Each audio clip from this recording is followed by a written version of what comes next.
Ir-romanz Juttaheim mill-pinna mirquma ta' Emanuel Mifsud rebaħ il-Premju Nazzjonali tal-Ktieb 2014.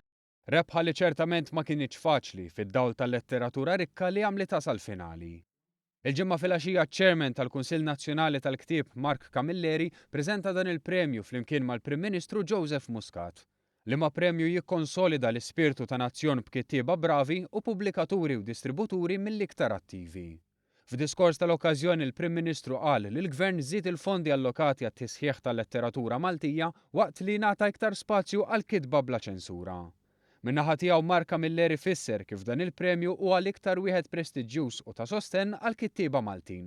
Kittieba li fi kliemu qed jimirħu fi stili ġodda waqt li jkomplu jollu il-livell tal-letteratura Maltija. Il-livell ta' kwalità dejjem jitjieb, hemm kodba interessanti f'kull kategorija, kemm fir-riċerka kemm fil-letteratura u ħafna trends u stili differenti li dejjem qed jikbru qed jiżviluppaw jimmaturaw iktar u qed jiġru ħafna affarijiet interessanti fil-suq tal-kodba Maltin bħalissa.